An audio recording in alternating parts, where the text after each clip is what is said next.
नमस्कार दोस्तों, जैसा कि आप सभी जानते हैं कि झारखंड पुलिस उत्पाद सिपाही में हम लोग को हिंदी कृतिका भाग 2 से 5 चैप्टर पढ़नी थी। ठीक है, तो आज हम लोग दूसरा चैप्टर जॉर्ज पंचम की नाक को देखने वाले हैं। ठीक है, तो चलिए स्टार्ट करते हैं।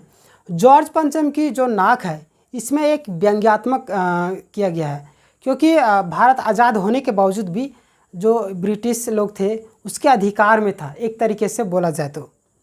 किस तरीके से उसको हम लोग आगे देखेंगे। यहाँ नाक का जो सिंबल दिया गया है ये इज्जत का प्रतीक है। ठीक है, नाक का जो सिंबल है वो इज्जत का प्रतीक है। अब कैसे भारतीयों का जो इज्जत है जॉर्ज पंचम की नाक से ज़्यादा ऊंची है। ठीक है, भारतीयों का जो नाक है जॉर्ज पंचम की नाक से ज़्यादा इज्जतदार है, उस चीज़ को दर्शाया गया। ठीक है, चलिए सबसे पहले हम लोग लेखक परिचय को देख लेते हैं। जॉर्ज पंचम की नाक के जो लेखक है कमलेश्वर। ठीक है, कमलेश्वर, ये है कमलेश्वर जी, और ये है जॉर्ज पंचम और उनका नाक। ठीक है, ये मैं हूँ रोशन कुमार। नई कहानी के प्रणेता कमलेश्वर का जन्म मैनपुरी, कहाँ पे? मैनपुरी उत्तर प्रदेश। ठीक है, में 6 जनवरी 1932 को हुआ था। कमलेश्वर जी का जन्म कब हुआ था? 6 जनवरी 1932 को। कहाँ पे? मैनपुरी उत्तर प्रदेश में। ठीक है, देखिए इलाहाबाद विश्वविद्यालय से एमए पास करने के बाद, इलाहाबाद विश्वविद्यालय से एमए पास करने के बाद कुछ समय शिक्षण कार्य किए। तत्पश्चात फिल्मी कहानियों एवं टीवी सीरियल भी लिखते थे। ठीक है, देखिए एमए कहाँ से पास किए? एमए आपका इलाहाबाद से पास करते हैं। उसके बाद क्या करते हैं?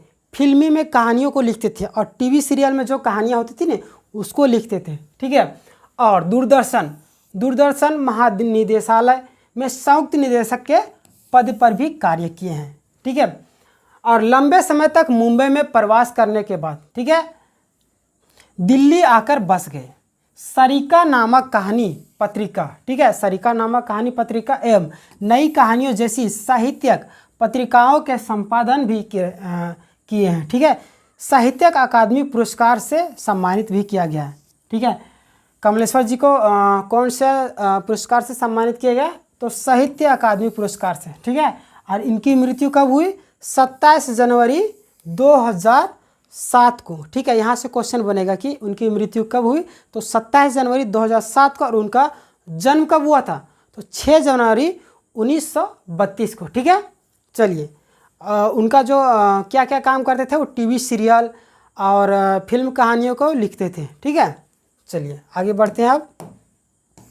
अब हम लोग देखेंगे, पहले इमेज के माध्यम से कहानी को समझने का प्रयास करेंगे। ठीक है, उसके बाद हम लोग लाइन बाय लाइन एक्सप्लेन करते हुए चलेंगे। ठीक है, शीर्षक है जॉर्ज पंचम की नाक। ठीक है, जॉर्ज पंचम की नाक। ठीक है, ये है जॉर्ज पंचम, ये हमारा दूसरा चैप्टर है। ठीक है, जिनके लेखक कमलेश्वर जी है। अब हम लोग चित्र के माध्यम से थोड़ा सा देख लेते हैं, कहानी को समझ लेते हैं। ठीक है, दरअसल यहाँ पे जो इंग्लैंड की महारानी रहती एलिजाबेथ, ठीक है, और जॉर्ज पंचम की जो नाक है वो दिल्ली में लगा हुआ रहता है। तो क्या होता है, जब वो आने वाली रहती है तो उसी समय उनका नाक गायब हो जाता है। अब जब इंग्लैंड की महारानी भारत आने वाली रहती है भ्रमण के लिए, तो जितने भी उच्च अधिकारी थे उनकी नाक को लगाने के लिए एकदम सारी हदें पार कर देते हैं। यहाँ तक वो जीवित इंसान की नाक को भी काट के लगा देते हैं। ठीक है, लास्ट में वो जीवित इंसान के नाक को काट देते हैं। अब देखिए किस तरीके से गुलाम, देखिए आज़ाद होने के बावजूद भी वो गुलाम की तरह व्यवहार करते हैं। उसी चीज़ को लेखक यहाँ पे व्यंग्य के रूप में बताए हैं। ठीक है, देखिए क्या होता है, जो एलिजाबेथ है ये भारत भ्रमण के लिए आना चाहती है, तो वो जो भी पहनना चाहती है सूट वगैरह, उस सारी चीज़ों का खबर इंग्लैंड में छपता था। उसके दूसरे दिन ही भारत में छप जाता था। और इंग्लैंड की महारानी ये पहनने वाली है, भारत के दौरे में कौन से सूट पहनेगी और क्या क्या उसके साथ में आएगा, उसके दर्जी कौन सा आ रहे हैं और क्या क्या सारी चीज़ों को छपा, उनके कुत्ते का भी पेपर में नाम छप जाता है। ठीक है, और देखिए उस नाक को बचाने के लिए, यानी जॉर्ज पंचम की जो नाक है उस वहाँ तो कट गया था, उसको बचाने के लिए कितना फोर्स वगैरह सारा चीज़ लगाया जाता है। दिल्ली को पूरा एकदम दुल्हन की तरह सजा दिया जाता है। और एक ये कुम्हार जो गरीब रहता है ये पैसों के लालची में बहुत सारी चीज़ें करवा देता है अधिकारियों से। बाकी बात अधिकारियों की भी गलती थी कि मतलब गुलामी की तरह पेश आ रहे थे, क्योंकि देखिए एक विदेशी जो है जॉर्ज पंचम, ठीक है, पंचम मतलब पांचवा थे जॉर्ज नाम के, ठीक है, इससे 4 जॉर्ज और थे, तो ये जॉर्ज पंचम थे। तो देखिए उसका नाक गायब हो जाता है, तो उसकी नाक को मतलब कि ये लोग अपना मान सम्मान बचाने के लिए कि वहाँ की जो रानी है एलिजाबेथ वो आएगी, और दिल्ली का जो गेट है वहीं पे उसका स्टैचू लगा हुआ था, तो वहाँ पे आएगी, देखेगी जॉर्ज पंचम की नाक ही गायब है, यानी कि हमारा मान सम्मान कुछ नहीं है। तो उसी को मान सम्मान बचाने के लिए बहुत हमारे महापुरुषों का जो स्टैचू लगा हुआ रहता है, लाट, जिसे लाट भी बोलते हैं, उसके नाक का साइज़ को नाप लिया गया, लेकिन उनके जॉर्ज पंचम की नाक का साइज़ से हमारे महापुरुषों का जो नाक है वो लंबा निकला, ठीक है, यानी कि जॉर्ज पंचम का जो मान सम्मान था उससे कई गुना ज़्यादा उनकी नाक का मान सम्मान था, ठीक है। इस चीज़ को दर्शाया गया। यहाँ तक कि हमारे देश के छोटे छोटे जो बच्चे थे उनकी नाक का भी नाप लिया गया, लेकिन जॉर्ज पंचम की नाक से लंबा निकला, यानी कि जॉर्ज पंचम का जो सम्मान था उससे कहीं ज़्यादा बच्चों तक का सम्मान है हमारे भारत देश में, इस चीज़ को दर्शाया गया, ठीक है। अब लाइन बाय लाइन हम लोग एक्सप्लेन करते हुए चलेंगे, बहुत मज़ा आएगा, बहुत सारी चीज़ें सीखने को भी मिलेगी एग्जाम पॉइंट से भी। और देखिए यहाँ पे जीवित इंसान का नाप लेके यहाँ पे लगा दिया जाता है लास्ट तक में, ठीक है। चलिए अब देखते हैं, ठीक है। यह बात उस समय की है जब इंग्लैंड की रानी एलिजाबेथ, ठीक है, इंग्लैंड की रानी कौन थी? एलिजाबेथ द्वितीय महज अपने पति के हिंदुस्तान पधारने वाली थी, ठीक है। देखिए जो एलिजाबेथ द्वितीय थी वो अपने पति के साथ में क्या करने वाली थी? इंडिया पधारने वाली थी, ठीक है। अखबारों में उनकी चर्चा हो रही थी, रोज़ लंदन के अखबारों में, ठीक है, खबरें आ रही थी कि शाही दौरे के लिए कैसी कैसी तैयारियां हो रही है। रानी एलिजाबेथ का दर्जी, ठीक है, रानी एलिजाबेथ के दर्जी था, वो हिंदुस्तान, पाकिस्तान और नेपाल के दौरे पर रानी कब क्या पहनेगी उनका सेक्रेटरी और शायद जासूस भी उससे पहले ही इस महाद्वीप का तूफानी दौरा करने वाला था। आखिर कोई मजाक तो नहीं था, ठीक है, आखिर कोई मजाक तो था नहीं। देखिए क्या है कि यह बात उस समय की है, यानी कि उस समय की बात है जब इंग्लैंड की महारानी एलिजाबेथ द्वितीय भारत भ्रमण के लिए आ रही थी, ठीक है। तो क्या होता है अपने पति के साथ में, तो अखबारों में उसकी चर्चा कि क्या क्या पहनेगी, वो सारी चीज़ें चर्चा हो रही थी। वहाँ के जो दर्जी थे वो परेशान थे कि जो महारानी है वो कौन कौन सा कपड़ा पहनेगी, अगर वो ख़राब कपड़ा अगर सिल देता तो उसका गर्दन कटवा दिया जाता था, ठीक है। और वहाँ के जासूस लोग भी तो पहले से पहुँच चुके थे, मतलब जासूस का काम क्या रहता है कि जो आदमी अगर बहुत बड़ा आदमी है, जैसे हमारा भारत देश का जासूस अन्य देश में रहते हैं, वहाँ का इन्फॉर्मेशन हमें देते हैं भारत देश में, ताकि वहाँ पे क्या चल रहा है। तो एलिजाबेथ के जो जासूस थे वो भारत आ चुके थे, पहले ही भ्रमण कर रहे थे, कहीं कोई दिक्कत तो नहीं है, तो इसीलिए ताकि महारानी को दिक्कत ना हो, ठीक है। तो वहाँ के जो जासूस थे एलिजाबेथ के, वो भारत में आ चुके थे, पहले देख चुके थे, आके देखे थे कहीं कोई दिक्कत तो नहीं है, रानी को कोई दिक्कत तो नहीं होगा, इसी चीज़ को, ठीक। उनकी सेक्रेटरी शायद जासूस भी उससे पहले ही महाद्वीप का तूफानी मतलब जल्दी दौरा कर चुके थे। आखिर कोई मजाक तो था नहीं, मजाक कैसे रहेगा, क्यों महारानी है, वो मजाक वाली बात तो ऐसे भी नहीं रहेगा, ठीक है। जमाना चूंकि नया था, फौज फाटे के साथ निकलने के दिन बीत चुके थे, इसीलिए फोटोग्राफ की फौज तैयार थी। यहाँ से क्वेश्चन बन सकता है कि महारानी जिस समय इंडिया आने वाली थी एलिजाबेथ द्वितीय, उस समय कौन सी फौज तैयार थी? तो आपका आंसर बनेगा क्या? फोटोग्राफरों की फौज तैयार थी, ठीक है। वहाँ पे सेना की फौज दे दिया जाएगा ऑप्शन में, फोटोग्राफर की फौज दिया जाएगा और बहुत सारी चीज़ दे दिया जाएगा, ठीक है। तो आपका आंसर बनेगा फोटोग्राफर की फौज तैयार थी, ठीक है। ज़माना नया था, यानी कि पहले फौज वगैरह लेके चलता था ना, मतलब कि घोड़ा हाथी से, लेकिन उस अब जहाज़ से वो आती डायरेक्ट इंडिया, ठीक है। तो ज़माना इसके लिए नया था। ये आपका एलिजाबेथ है द्वितीय है, ठीक है। उनके लिए कपड़ा क्या क्या सूट पहना जाएगा, उसको सिला जाएगा। अब सारे लोग परेशान थे कि महारानी को ये दर्जी है, मतलब कि दर्जी हो गया या कोई भी जो जासूस थे सब परेशान थे, कहीं रानी एलिजाबेथ को मतलब कि दिक्कत तो ना हो, इसके लिए सारे लोग तैयारी कर रहे थे। ठीक है, इंग्लैंड के अखबारों की कतरनें हिंदुस्तानी अखबारों में दूसरे दिन चिपकी नज़र आती थी कि रानी ने एक ऐसा हल्के नीले रंग का सूट बनवाया जिसका रेशमी कपड़ा हिंदुस्तान से मंगवाया गया। यहाँ से क्वेश्चन बन गया कि रानी एलिजाबेथ द्वितीय वो रेशमी कपड़ा बनवाने के लिए, अपना सूट बनवाने के लिए कपड़ा कहाँ से मंगाई थी, तो हिंदुस्तान से मंगवाई थी। ठीक है, कि करीब 400 पाउंड खर्चा उस सूट पर आया था। रानी एलिजाबेथ की जन्म पत्री भी छपी, प्रिंस फिलिप यानी उसका जो पति थे के कारनामे भी छपे, और तो और उनके नौकरों, बावर्चियों, खानसामों, अंगरक्षकों की पूरी जीवनियाँ देखने को आई। देखिए क्या होता है इंग्लैंड के अखबारों में कतरने हिंदुस्तानी। देखिए जैसे इंग्लैंड के अखबार में क्या होता था, जैसे ही छपता था कुछ भी, इंग्लैंड की जो महारानी है किस रंग का सूट पहन रही है, क्या क्या पहन रही है, उसका दर्जी किस रंग का क्या कर रहा है, वो सारी चीज़ जैसे ही इंग्लैंड में छपती थी दूसरे दिन में भारत के मतलब अखबारों में तुरंत छप जाता था, चापलूसी की तरह। ठीक है, तुरंत चिपक जाती थी। वही रानी का एक ऐसा नीले रंग का सूट बनवाया, यानी कि रानी जो है हल्के नीले रंग का सूट बना, जैसे इंग्लैंड में छपा तो तुरंत दूसरे दिन भारत में छप जाता था, कॉपी कर लेते थे। ठीक है, जिसका रेशमी कपड़ा हिंदुस्तान से मंगाया गया। ठीक है, कि 400 पाउंड खर्चा। यहाँ से भी क्वेश्चन बन सकता है कि रानी का जो कपड़ा सूट था उसके लिए कितने पाउंड का खर्चा आया था, तो 400 पाउंड का खर्चा आया था। ठीक है, उस सूट पर आया था। रानी एलिजाबेथ, ठीक है, कि जन्मपत्री भी छपी, प्रिंस फिलिप उनके जो पति थे उनके कारनामे भी छपे, क्या क्या करते थे, कैसे थे।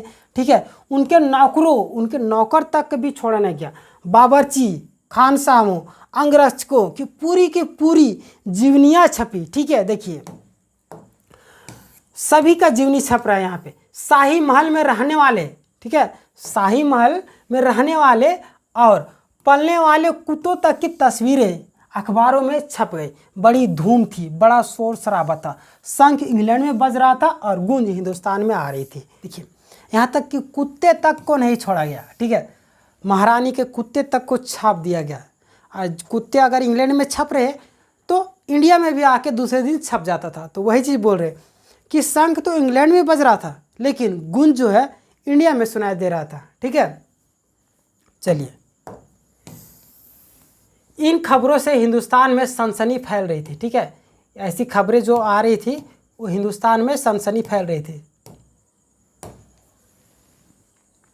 राजधानी में तहलका मचा हुआ था। ठीक है, जो रानी 5,000 रुपये का रेशमी सूट पहनकर पालम के हवाई अड्डे पर उतरेगी। ठीक है, यहाँ से क्वेश्चन बन सकता है कि रानी एलिजाबेथ कौन से हवाई अड्डे में उतरने वाली थी। ठीक है, तो आपका आंसर बनेगा पालम के हवाई अड्डे पर उतरेगी। ठीक है, और कितने हज़ार रुपये का रेशमी सूट पहनकर, 5,000 रुपये का। ठीक है, यहाँ से क्वेश्चन बन सकता है ये भी, 5,000 रुपये का रेशमी कपड़े पहनकर, ठीक है, सूट पहनकर। उसके लिए कुछ तो होना ही चाहिए। कुछ क्या, बहुत कुछ होना चाहिए, जिसके बावर्ची पहले महायुद्ध, ठीक है, महायुद्ध में जान हथेली पर लेकर लड़ चुके हैं, उसकी शान शौकत के क्या कहने।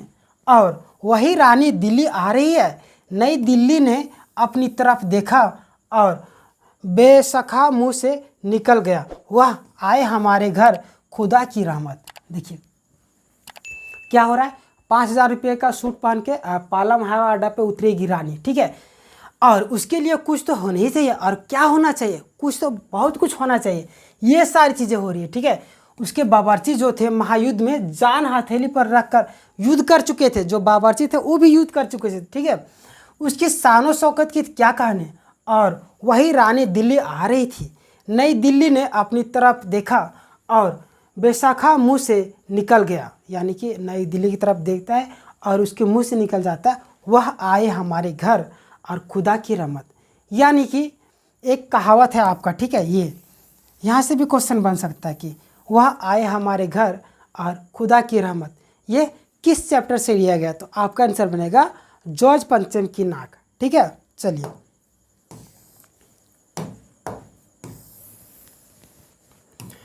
कभी हम उनको देखते, ठीक है, यानी लेखक बोल रहे कभी हम उनको देखते, कभी अपने घर को देखते, और देखते देखते नई दिल्ली का कायापलट होने लगा।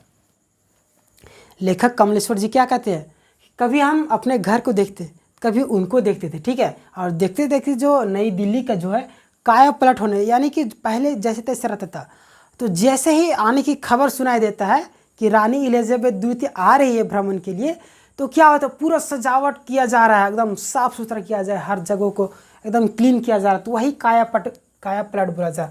और करिश्मा तो यह था कि किसी ने किसी से नहीं कहा और ना ही किसी ने किसी को देखा, पर सड़कें जवान हो गई, बुढ़ापे की धूल साफ हो गई, इमारतों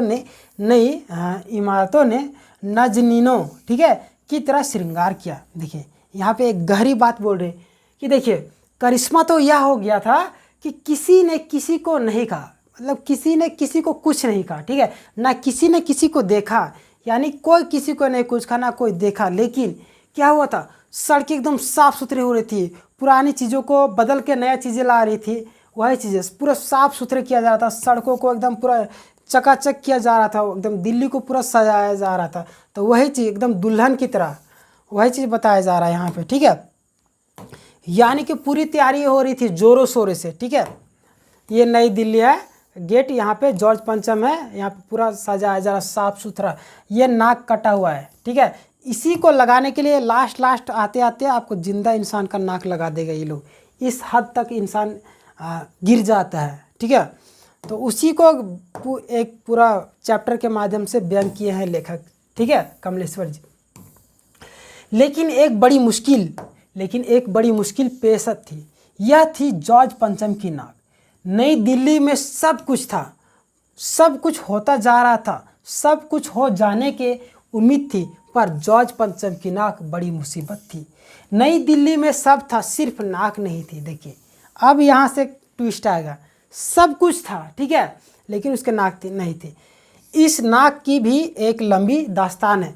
इस नाक के लिए बड़े बड़े तहलके मचे थे, ठीक है, किसी वक्त आंदोलन हुए थे, राजनीतिक पार्टियों ने प्रस्ताव पास किए थे, चंदा जमा किया था, कुछ नेताओं ने तो भाषण भी दिए, ठीक है, गर्मा गर्म बहसें भी हुई, खबरों के पन्ने रंग गए थे। बहस इस बात पर थी कि जॉर्ज पंचम की नाक रहने दे या हटा दिया जाए, ठीक है।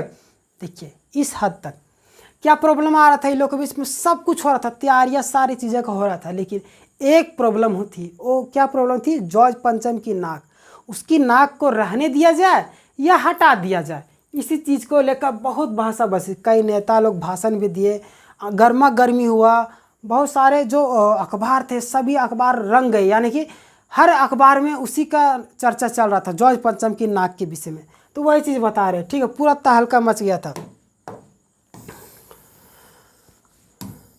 जॉर्ज पंचम की नाक रहने दी जाए या हटा दिया जाए, ठीक है, जैसा कि हर राजनीतिक आंदोलन में होता है, कुछ पक्ष में था कुछ विपक्ष में, ज़्यादातर लोग खामोश थे और खामोश रहने वाले की ताकत दोनों तरफ थी। जो खामोश थे कुछ नहीं बोलते, या तो वो देखिए कुछ लोग बोल रहे थे जॉर्ज पंचम के नाम को हटा दिया जाए और कुछ लोग बोल रहे थे रहने दिया जाए, और कुछ लोग जो थे ज़्यादातर लोग खामोश थे, ठीक है, तो उनकी ताकत ज़्यादा थी। यह आंदोलन चल रहा था, जॉर्ज पंचम की नाक के लिए हथियारबंद पहरेदार तैनात कर दिए गए। देखिए एक इंसान के स्टैचू के नाक के लिए पूरा फौज खड़ा कर दिया गया, ठीक, कैसी व्यवस्था थी उस समय, क्या मजाल कि कोई उनकी नाक तक पहुंच जाए। हिंदुस्तान में जगह जगह ऐसी नाकें खड़ी थी और जिन तक लोगों की हाथ पहुंच गए उन्हें शानो शौकत के साथ उतार कर अजायब घरों मतलब कि म्यूजियम होता है, ठीक है, अजायब घरों में क्या किया गया, रख दिया गया था, ठीक है, पहुंचा दिया गया। कहीं कहीं तो शाही लाटों की नाकों के लिए गुरिल्ला युद्ध होता। गुरिल्ला युद्ध क्या होता, जिसे गुरिल्ला युद्ध को छापामार युद्ध कहते हैं, जिसे छिप छिप कर युद्ध करते हैं, ठीक है। कई लाटों के नाकों के लिए क्या हुआ, युद्ध हुआ, ठीक है। देखिए यहाँ पे जो बोला जा रहा है कि जॉर्ज पंचम की जो नाक थी वहाँ उसकी रक्षा के लिए हथियारबंद फौज की सेना खड़ा कर दिया गया था कि उसके नाक को कुछ नहीं होना चाहिए, ठीक है। क्या मजाल कि कोई उनकी नाक तक पहुँच जाए। देखिए कहीं पे भी एकदम पूरा फोर्स लग जाए तो एक बोलते हैं कि पंछी भी परिंदा नहीं मार सकता है। तो वही चीज़ था कि कोई भी इंसान वहाँ तक पहुँच नहीं सकता, लेकिन पता नहीं कैसे कैसे उसके नाक को ही काट के हटा दिया गया। ठीक है, आगे चलते। पहरेदार वही थे, सारा चीज़ लगा हुआ था, लेकिन उसके नाक, बोलते हैं जो होना करेगा हो ही करेगा, उसी हाल जॉर्ज पंचम की नाक का हो गया था, यानी कि लोग उसकी नाक को काट दिए थे। ठीक है, हिंदुस्तान में जगह जगह पर ऐसी नाकें खड़ी थी और जिस तक लोगों के हाथ पहुँच गए थे। ठीक है, उन्हें शान शौकत के साथ उतारकर अजायब घर मंदिर संग्रहालय में पहुंचा दिया गया था। कहीं कहीं तो शाही लाटों की नाकों के लिए गुरीला युद्ध यानी कि छिप छिप कर लड़ाई झगड़ा भी होता था। ठीक है, देखिए फौज एकदम तैनात है, ये जॉर्ज पंचम की नाक है, दोनों तरफ से फौज लगी हुई। ठीक है, इसके नाक के लिए कितना इतना खर्चा किया जा रहा है सिर्फ नाक बचाने के लिए, यानी कि इज्जत। नाक जो है इसमें मान सम्मान का प्रतीक है। ठीक है, आज़ाद भारत में गुलामी की दास्तां को दर्शाया जा रहा है कि एक ब्रिटिश के लिए कितना हद तक हमारे जो भारतीय थे वो किस हद तक गुजर गए थे। ठीक है, उस चीज़ को लेखक व्यंग्य रूप में बता रहे हैं। उसी ज़माने में यह हादसा हुआ, इंडिया गेट के सामने वाली जॉर्ज पंचम की लाट की नाक एकाएक गायब हो गई। हथियारबंद पहरेदार अपनी जगह तैनात रहे, गश्त लगती रही और लाट की नाक चली गई। देखिए बोले ना, सेना तो वही थी लेकिन उसकी जो नाक है वो कट गई थी। ठीक है, जॉर्ज पंचम की जो इंडिया गेट के सामने वाली जो लाट मतलब क्या होता है, लाट मतलब स्टैचू होता है। ठीक है, यानी मूर्ति, तो उसकी नाक एकाएक गायब हो जाती है। हथियारबंद पहरेदार तो एकदम अपनी मुस्तैदी से खड़े थे, उसकी रक्षा कर रहे थे, लेकिन पता नहीं कैसे कैसे गायब हो गया। ठीक है, अब देखिए, रानी आए और नाक ना हो, यानी कि हमारी इज्जत का सवाल। एकाएक परेशानी बड़ी सरगर्मी शुरू हुई देश में, खैर खवा हो यानी कि भलाई चाहने वालों का। ठीक है, कि मीटिंग बुलाई गई और मसला पेश किया गया कि क्या किया जाए। वहाँ सभी सहमत थे कि अगर यह नाक कहीं है तो हमारी भी नाक नहीं रह जाएगी। देखिए क्या हुआ, जब नाक चली गई तो सोच रही थी कि रानी आए और नाक नहीं रहे, यानी कि रानी आएगी और नाक नहीं देगी थी, यानी बोलेगी कि हमारा तो कुछ मान सम्मान ही नहीं है। वो लोग डर रहे थे। ठीक है, एकाएक परेशानी मतलब खूब परेशानी बढ़ने लगा और पूरा एकदम बहस छड़ने लगा, मतलब अपने आप में सभी लोग बहस करने लगे। देश में खैर खवा हो, यानी कि देश का जो से बड़े बड़े अधिकारी रहते, यानी कि भलाई चाहने वाले, तो उन लोगों का एक मीटिंग बुलाई गई, एकदम सभा बुलाई गई। ठीक है, और मसला पेश किया गया, यानी जॉर्ज पंचम की नाक हट गई है, अब क्या किया जाए। वो सारी चीज़ें बहस होने लगी। वहाँ सभी सहमत थे कि अगर यह नाक नहीं है तो हमारी भी नाक नहीं, यानी कि अगर जॉर्ज पंचम की इज्जत नहीं तो हमारी भी इज्जत नहीं है। नाक मतलब इज्जत का प्रतीक यहाँ पे बताएगा। ठीक है, सभी लोग बहस करने लगे। अब देखिए, उच्च स्तर पर मशवरे हुए, यानी उच्च अधिकारियों को एकदम पूरा बैठाया के सभी लोग को बैठा के मशवरे किए गए, दिमाग खरोचे गए, यानी सभी को दिमाग लगा रहे कि कैसे, सबका अलग अलग दिमाग होता है, तो सभी को अपना अपना दिमाग लगा रहे थे क्या किया जाए, कैसे नाक को लगाया जाए, कैसे, वही चीज़ हो रहा है। ठीक है, यह तय किया गया कि हर हालत में इस नाक को होना बहुत ज़रूरी है। यह तय होते ही मूर्तिकार को हुक्म दिया गया कि फ़ौरन दिल्ली में हाजिर हो। सभी लोग सहमत हो गए कि ये जो नाक है होना बहुत ज़रूरी है। तो एक मूर्तिकार को हुक्म दिया गया, जो मूर्तिकार थे आया, तुरंत दिल्ली में हाजिर हो जाता। ठीक है, मूर्तिकार यो कलाकार था। ठीक है, मूर्तिकार तो कलाकार था, कुम्हार था। ठीक है, पर ज़रा पैसों का लाचार था, गरीब था। वो मूर्तिकार जो था गरीब था। आते हो उसने हुकामों के चेहरे देखे, अजीब परेशानी थी उन चेहरों पर, कुछ लटके, कुछ उदास, कुछ बदहवास थे। उनकी हालत देखकर लाचार कलाकार की आंखों में आंसू आ गए। तभी एक आवाज़ सुनाई दी। अब क्या आवाज़ सुनाई देती, देखिए आगे देखेंगे। देखिए, मूर्तिकार को फौरन दिल्ली में सभी का सहमत बन जाता है तो पेश किया जाता है। ठीक है, तो जो कलाकार आता है, मूर्तिकार, वो देखता है जहाँ पे सभी अधिकारी लोग बैठे थे, उच्च अधिकारी लोग सबको बहस कर रहे थे, तो सभी का, किसी का चेहरा एकदम लटका हुआ है, किसी एकदम पूरा उदास है, मतलब सबका अलग अलग तरीके से एक्सप्रेशन है वहाँ पे। ठीक है, मतलब निराशा का जो एक्सप्रेशन होता है ना, वहाँ पे सभा में सभी के पास था।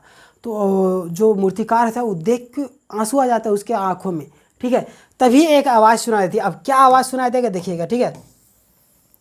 मूर्तिकार जॉर्ज पंचम की नाक लगानी है, यानी कि मूर्तिकार को बोलते हैं कि जॉर्ज पंचम जो स्टैचू है उसकी नाक लगानी है, ठीक है। यहाँ पे जो सभा चल रही है ये आपका कौन है, मूर्तिकार है, ठीक है। ये रोने लगता है, ये भी मूर्तिकार है, ठीक है।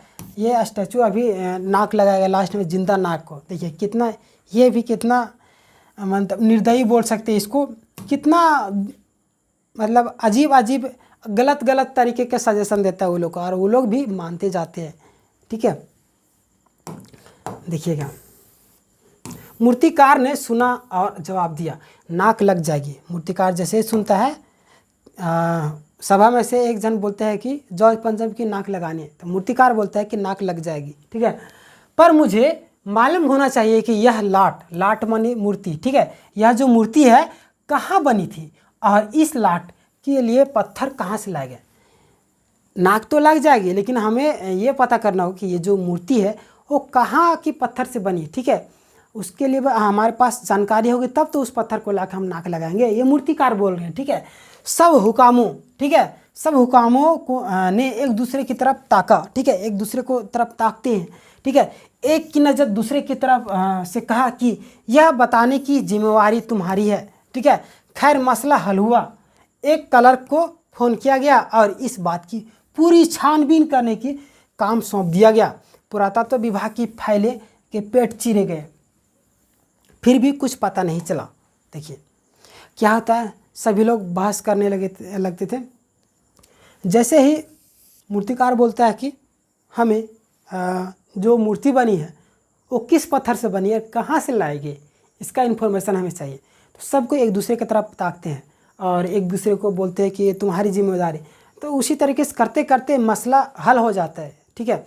खैर मतलब अंत में मसला हल हो जाता है कि ठीक है, एक क्लर्क को फ़ोन किया गया और जो पुरानी फाइलें थी, ठीक है, जहाँ जहाँ पे स्टैचू लगा था उस फाइलों को क्या किया गया, चेक किया गया कि जो जॉर्ज पंचम की स्टैचू बनी थी वो किस पत्थर की बनी थी।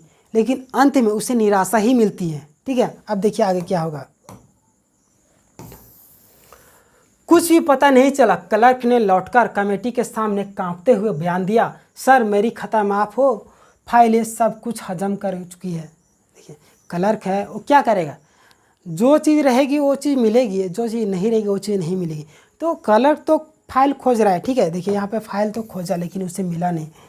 तो अंत में आके बोलता है कि सर, कांपते हुए कि बड़े बड़े अधिकारी लोग, क्लर्क तो एक छोटा होता है, तो बड़े बड़े अधिकारी लोग बैठे थे, तो आके कांपते हुए बोलता है कि सर मेरी खता माफ़ हो, फाइलें सारी चीज़ें हजम कर गई, यानी कि फाइल में कुछ मिला ही नहीं, ठीक है।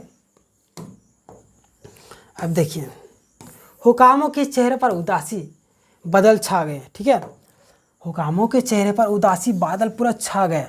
एक खास कमेटी बनाई गई और उसके जिम्मे काम यह दे दिया गया कि जैसे भी हो यह काम होना है और इस नाक का दारोमदार मतलब कि सहारा आप हो। देखिए एक अलग से कमेटी बनाई जाती है और उसी पर एकदम थोप दिया जाता है कि जैसे भी हो एक ही सहारा आप ही बचे, चाहे जैसा भी हो आपको नाक लगाना है तो लगाना है, ठीक है। आखिर मूर्तिकार को फिर बुलाया गया। अंत में मूर्तिकार को फिर अभी बुलाया जाता है, ठीक है। उसने मसला हल कर दिया। वह बोला, पत्थर की किस्म का ठीक पता नहीं चला तो परेशान मत होइए, ठीक है। पत्थर का जो किस्म है उसका पता नहीं चला तो परेशान मत होइए, मैं हिंदुस्तान के हर पहाड़ पर जाऊंगा। अब देखिए वो क्या बोलता है मूर्तिकार, मैं हिंदुस्तान के जितने भी पहाड़ हैं सभी में जाऊंगा और जो जॉर्ज पंचम की स्टैचू बनी है इस मतलब कि स्टैचू को, इस पत्थर को हम ढूंढ के लाएंगे, ठीक है। मूर्तिकार बोलता है कि निराश मत होइए, मैं हर पहाड़ में जाऊंगा, हिंदुस्तान के जितने भी पहाड़ हैं सभी में जाऊंगा और ऐसा ही पत्थर खोज कर लाऊंगा। कमेटी के सदस्यों की जान में जान आई। सभापति ने चलते चलते गर्व से कहा। देखिए जैसे ही बोलता है मूर्तिकार, ठीक है कोई बात नहीं, नहीं मिला तो मैं क्या करूँगा, मैं हिंदुस्तान के जितने भी पहाड़ हैं पत्थर वाले सभी का भ्रमण करूँगा और इस स्टैचू की जो पत्थर वाली है उसको पहचान करके वापस आएंगे।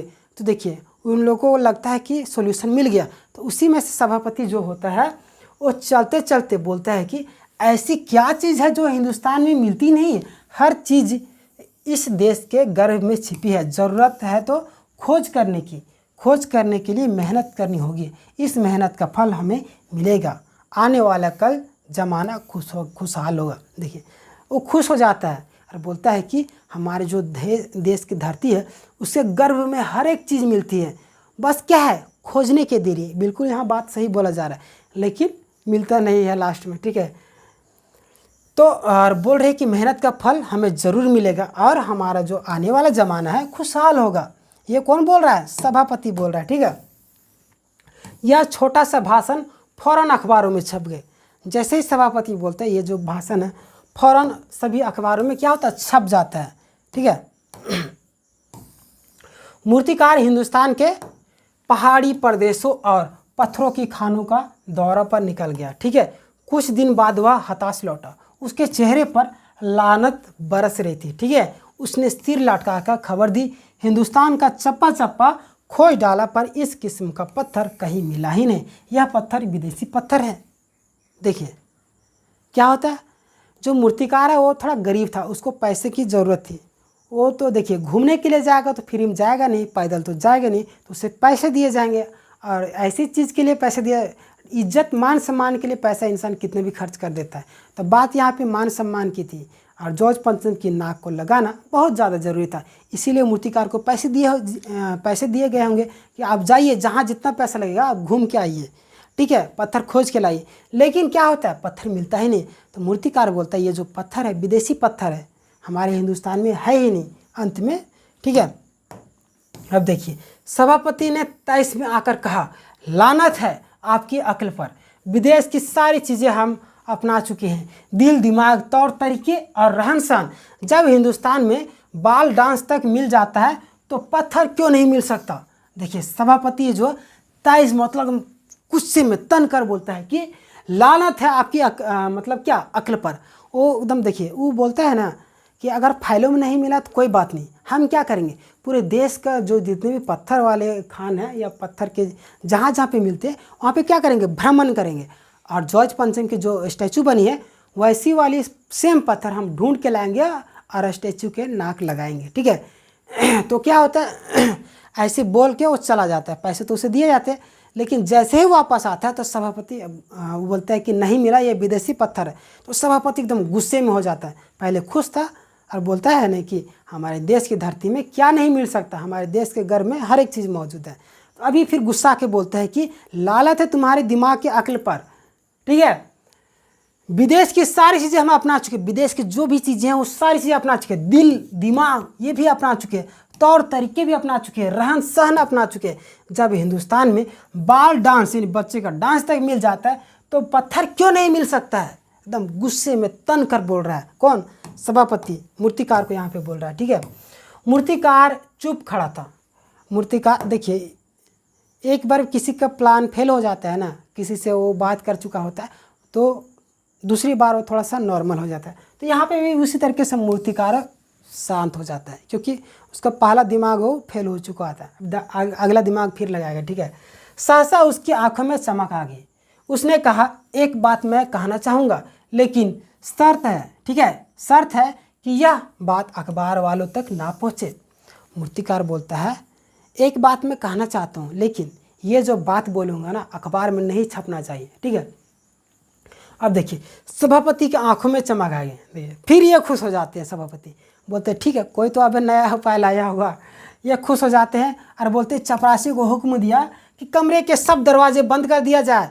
तब मूर्तिकार ने कहा देश में अपने नेताओं की मूर्तियाँ भी है, अगर इजाज़त हो तो आप लोग ठीक समझे। तो मेरा मतलब है तो मतलब इतना ही बोलता है, ये समझ रहा है ये तो हमारे देश के लोग ही, कहीं देश के बारे में अगर बात कर दिए तो यहीं पे हमारा काम जो तमाम हो जाएगा। थोड़ा डरते डरते बोलता है, ठीक है। जिसकी नाक इस लाठ पर ठीक बैठे उसे उतार कर लाया जाए। वो डरते डरते यहाँ पे बोल देता है, ठीक है। बोल रहा है कि सभापति सबको चपरासी बोलता है दरवाज़ा बंद करो, यानी कि कोई अखबार वाले नहीं रहेंगे, ठीक है। कमरे का दरवाज़ा बंद कर दिया जाता है, तब मूर्तिकार बोलता है देश में अपने नेता की मूर्तियाँ भी देखिए किस हद तक लोग गुजर रहे हैं, ठीक है। हमारे महापुरुषों की मूर्तियों को, नाक को चुराया जाएगा, ठीक है, चुराने की कोशिश किया जाएगा कि अगर नाप अगर फिट बैठ जाएगा तो जॉर्ज पंचम की नाक में फिट कर दिया जाएगा, ठीक है। अगर इजाज़त हो, आप लोग ठीक समझे तो आगे फिर नहीं बोलते, यहाँ पे डर जाता है, ठीक है। मेरा मतलब है, देखिए यहाँ पे किस तरीके से बात कर रहा है, डायरेक्ट नहीं बोला, इनडायरेक्ट बोल रहा है थोड़ा सा। मेरा मतलब है, फिर देखिए डॉट डॉट दिया है, जिसकी नाक इस लाट पर बैठ जाए, यानी ठीक बैठे, उतार कर लाया जाए। अब देखिए यहाँ पे डर जाएगा थोड़ा सा, यहाँ पे दरवाज़ा बंद कर देता है चपरासी, कानाफूसी बात होगा, ठीक है। सब ने सब की तरफ देखा, सभी लोग एक दूसरे की तरफ देख रहे, सबकी आंखों में एक क्षण के लिए बदहवासी के बाद खुशी तैरने लगी। देखिए सब लोग एक दूसरे की तरफ देखते हैं, थोड़ी देर के बाद सभी की आंखों में खुशी छलकने लगती है। सभापति ने धीमे से कहा, लेकिन बड़ी होशियारी से, और मूर्तिकार फिर देश दौरे पर निकल पड़ा। देखिए सभापति फिर बोलता है कि बड़ी होशियारी से इसीलिए क्योंकि देश का भी इज्जत का सवाल है, और देश के महापुरुष भी इज्जत, हमारे देश के महापुरुष की भी इज्जत बहुत है, जॉर्ज पंचम की नाक से भी ज़्यादा। लेकिन हमें अभी फ़िलहाल के लिए जॉर्ज पंचम की जो इज्जत है वो हमारे देश के नेताओं से ज़्यादा लग रही है। तो संभल के थोड़ा सा मूर्तिकार को समझा देता है, कौन, सभापति समझा देते हैं, ठीक है। जॉर्ज पंचम की खोई हुई नाक का नाप उसके पास था। किसके पास है? मूर्तिकार के पास, ठीक है। हाँ, उसके पास था। दिल्ली से वह बम्बई पहुंचा। दादा भाई नौरोजी, गोखले, तिलक, शिवाजी, कावसाजी, जहांगीर, सबकी नाकी उसने टटोली, नापी और गुजरात की और भागा, ठीक है।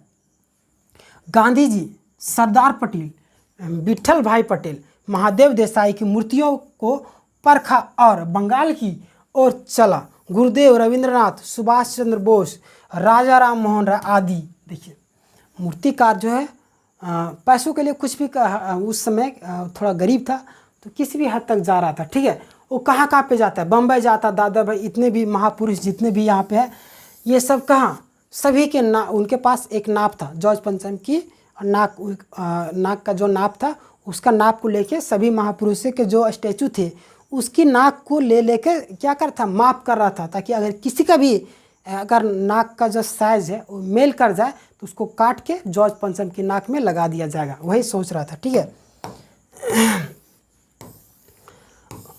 को देखा, यानी कि और बहुत सारे महापुरुषों का देखा, नाप जोक की, ठीक है, और बिहार की तरफ चला। अब बिहार की तरफ भी चलेगा, ठीक है। बिहार होता हुआ उत्तर प्रदेश की ओर आया।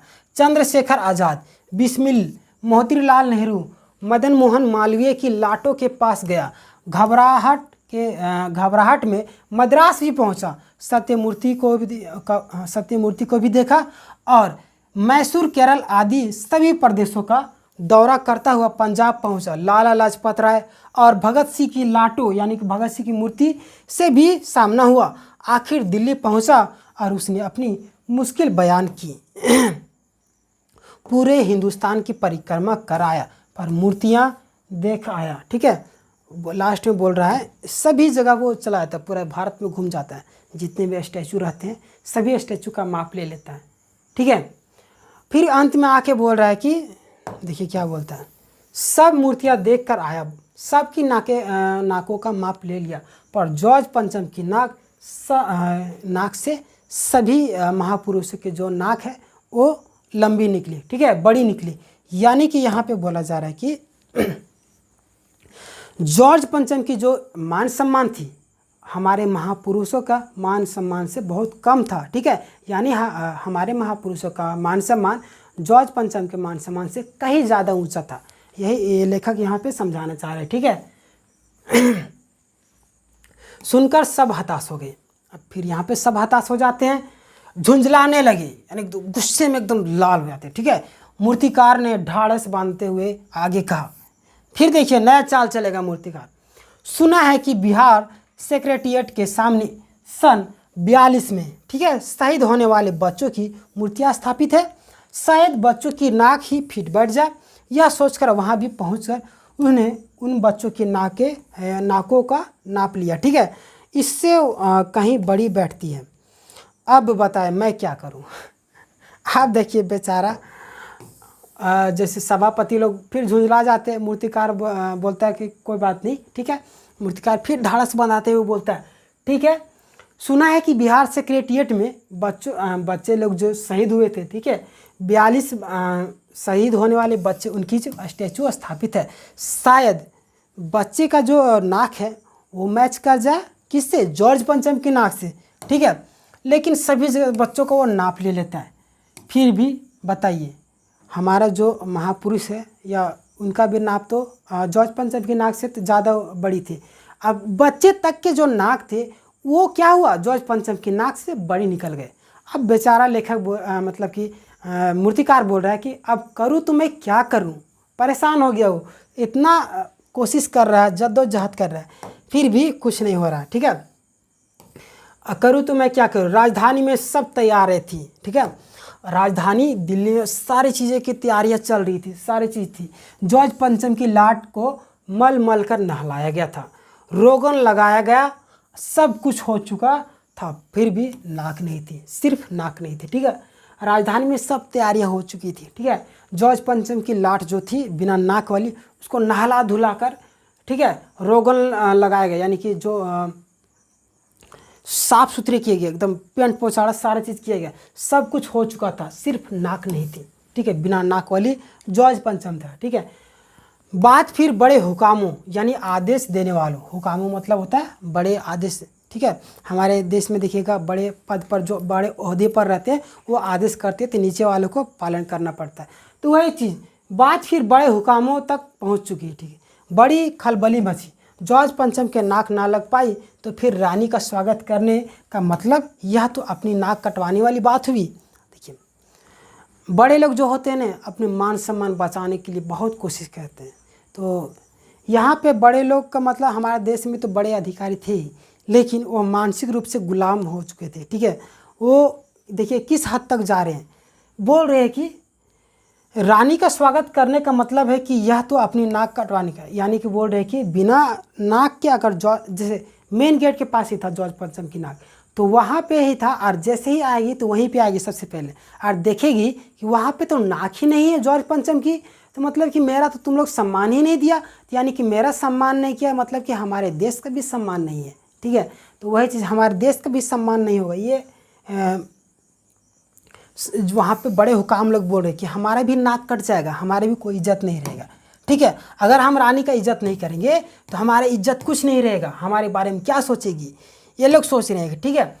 लेकिन मूर्तिकार पैसों से लाचार था। अब देखिए मूर्तिकार इतनी जद्दोजहद कर चुका है, फिर देखिए क्या करेगा, पैसों से लाचार यानी हार मानने वाला कलाकार नहीं था। एक हैरत अंगेज यानी कि अजूबापन यानी अचंभित कर देने वाला बात बोलता है यहाँ पे, ठीक है।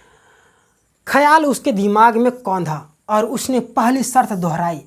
पहली शर्त क्या दोहराता है कि ये जो बात मैं बोलने वाला हूँ अखबारों में नहीं जाना चाहिए, दरवाज़ा बंद किया जाए, ठीक है। फिर दरवाज़ा बंद किया जाएगा और चुपचाप एकदम गुप्त में बातें की जाएगी, ठीक है। जिस कमरे में कमेटी बैठी हुई थी उसके दरवाजे फिर बंद हुए, ठीक है। और मूर्तिकार ने अपनी बाई मतलब कि नई योजना पेश की। चूँकि नाक लगाना एकदम ज़रूरी है, नाक लगाना मतलब कि इज्जत बचाना बहुत ज़्यादा ज़रूरी हो जाता है, ठीक है। इसलिए मेरी राय है कि 40 करोड़ में से कोई एक जिंदा नाक काट कर लगा दी जाए। अब देखिए किस हद तक यहाँ पे गुजर जाया जाएगा, और यहाँ पे जो उच्च अधिकारी है वो आदेश दे भी देंगे मूर्तिकार को कि जाइए आप नाक काट के लगाइए, और लास्ट में नाक लगा भी दिया जाएगा। देखिए यहाँ पे लेखक व्यंग्य कर रहे हैं कि देखिए हमारा भारत देश जो आज़ाद तो हो चुका है लेकिन मानसिक रूप से अभी भी हम गुलाम हैं, ठीक है। उसी चीज़ को दर्शा रहे कि एक विदेशी व्यक्ति के नाक बचाने के लिए हमारे भारत देश के एक नागरिक का नाक जिंदा यानी कि जिंदा नाक को लगाने के लिए तैयार हो जा रहे हैं, यानी कि किस हद तक गुजर जा रहे हैं। हाँ, ये हमारी मानसिक गुलामी को दर्शा रहा है। इसी चीज़ के चलते लेखक यहाँ पे लिखे हैं जॉर्ज पंचम की नाक, ठीक है। 40 करोड़ में से एक व्यक्ति की नाक को लगा दिया जाएगा। बताइए किस तरीके से मजबूरी होगी उस समय की, बताइए।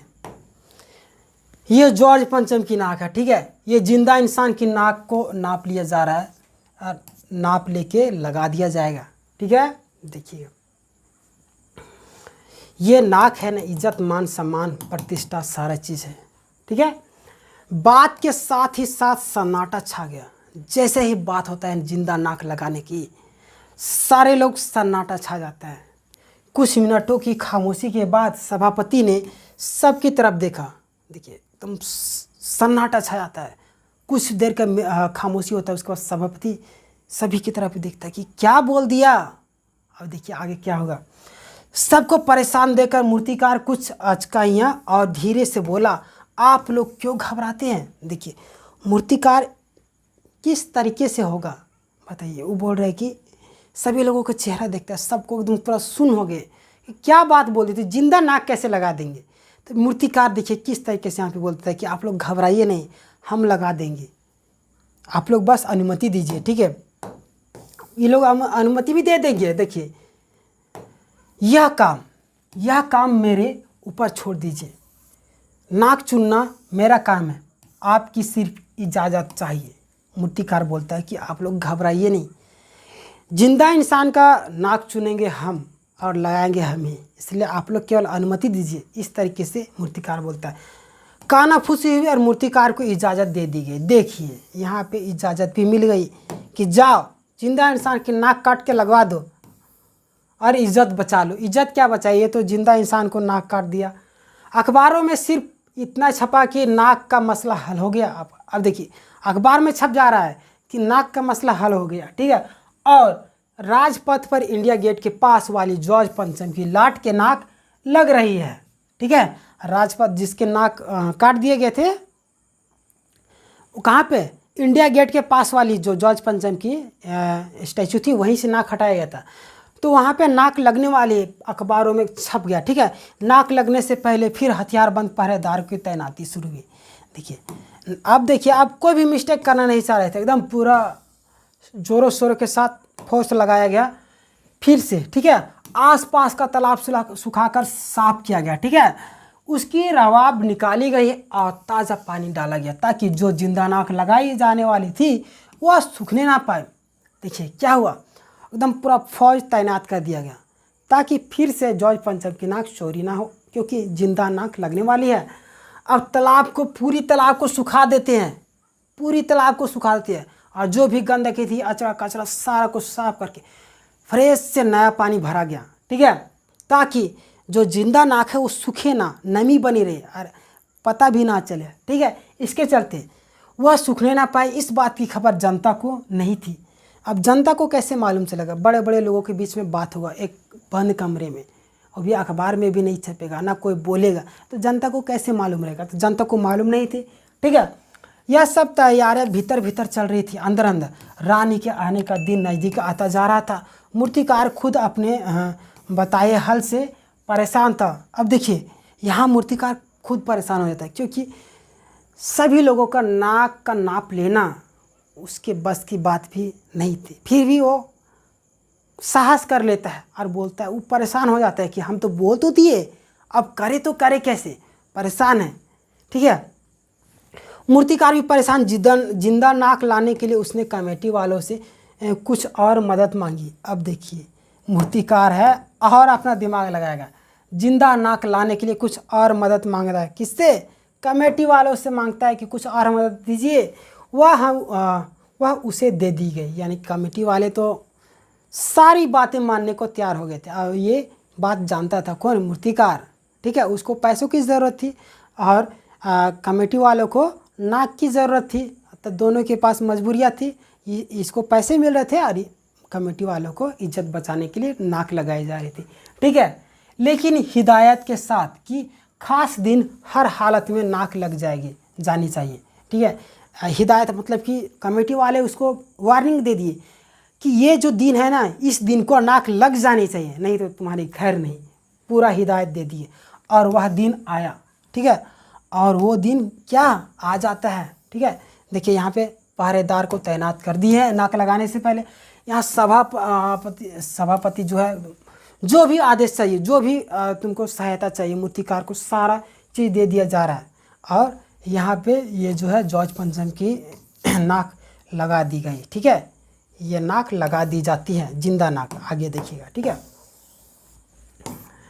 जॉर्ज पंचम की नाक लग गई। आप देखिए जॉर्ज पंचम का जो नाक था वो लग गई।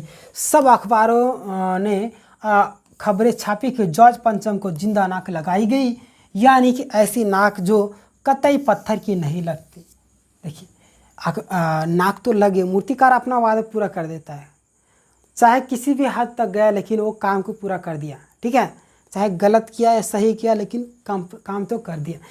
लेकिन खबर छपी कि ऐसी नाक लगाई गई जो जिंदा जैसे दिख रही, लेकिन जिंदा देखिए ऐसी नाक लगाई गई जो पत्थर जैसे नहीं दिख रही, जिंदा जैसे दिख रही। यहाँ पे बोला जा रहा है, ठीक है, कतई पत्थर नहीं लग रही, जिंदा जैसे लग रहे।